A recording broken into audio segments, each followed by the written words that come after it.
বৃহস্পতিবারই 183 জন অযোগ্য প্রার্থীর নামের তালিকা প্রকাশ করেছে স্কুল সার্ভিস কমিশন, যাদের সিংহভাগই যোগ্যতা না থাকা সত্ত্বেও যোগ্য প্রার্থীদের টপকে চাকরি পেয়েছেন। আর এই তালিকার 3টি নামই বিভিন্ন মহলে চাঞ্চল্য ফেলে দিয়েছে। 5 নম্বরে ইলোরা হক, 123 নম্বরে ইনসান আলী এবং 141 নম্বরে পূর্বিতা রায়। কারণ 2019 সালে চাকরির দাবিতে যে আন্দোলন শুরু হয়েছিল তার প্রথম সারিতে ছিলেন এই 3 জন। অর্থাৎ এক সময়ে যারা চাকরির দাবিতে আন্দোলনের মুখ ছিলেন তারাই বেআইনিভাবে চাকরির সুপারিশপত্র পেয়েছেন বলে অভিযোগ। 2019 সালে ফেব্রুয়ারি মাসে চাকরির দাবিতে কলকাতার মেয়ো রোডে অবস্থানে বসেছিলেন এই আন্দোলনকারীরা। আন্দোলনকারীদের সঙ্গে দেখা করে মেধা তালিকাভুক্তদের চাকরির প্রতিশ্রুতি দিয়েছিলেন মুখ্যমন্ত্রী। এরপর অনেক চাকরি প্রার্থীর চাকরি হয়ে যায় নবম দশম শ্রেণীতে। সেই তালিকায় ছিলেন এসএসসির যুব ছাত্র অধিকার মঞ্চের তৎকালীন সভাপতি ইনসান আলী, কোষাধ্যক্ষ পূর্বিতা রায় এবং ইলোরা হক।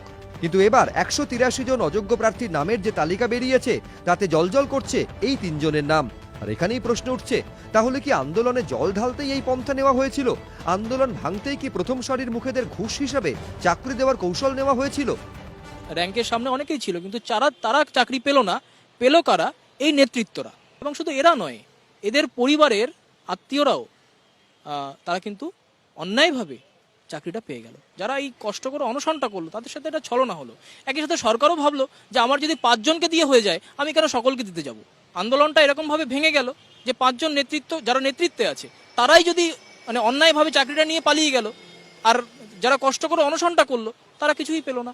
আন্দোলনের আমাদের একটাই দাবি ছিল যে মেধা তালিকাভুক্ত সকলের চাকরি, এবং মুখ্যমন্ত্রী সেই প্রতিশ্রুতিও দিয়েছিলেন 27 মার্চ 2019।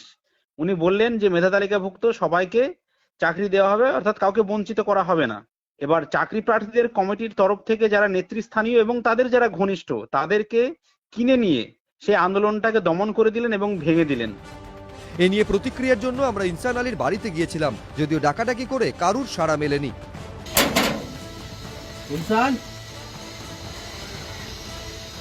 যোগ্যতা অনুযায়ী মেধাভিত্তিক হিসাবে আমার মেয়ে তো ভালোই 62-র মধ্যেই আছে। প্রশ্নটা হচ্ছে অযোগ্য বলছে, সেখানে তো মেয়ে তো যোগ্য। কেস করবো যে আমার মেধার ভিত্তিতে আমার মেয়ে ঠিক আছে। ইলোরা হকের সঙ্গে যোগাযোগের চেষ্টা করা হলেও তা করা যায়নি। কৃষ্ণেন্দু অধিকারী, ব্রতদীপ ভট্টাচার্য, কমল কৃষ্ণ দে, এবিপি আনন্দ। সীমা না শব্দটির মধ্যে লুকিয়ে আছে মানা শব্দটিও, যেন চোখ রাঙানি এক অদৃশ্য বেড়াজাল যা আটকে রাখে আমাদের ছোট্ট গণ্ডির মধ্যে। একমাত্র সঠিক খবরই গড়ে তুলবে এক মুক্ত সমাজ। সেই জগৎ গড়ার লক্ষ্যে কোনো সীমানার ভ্রুকুটি আমরা মানব না। এবিপি আনন্দ এগিয়ে থাকে, এগিয়ে রাখে।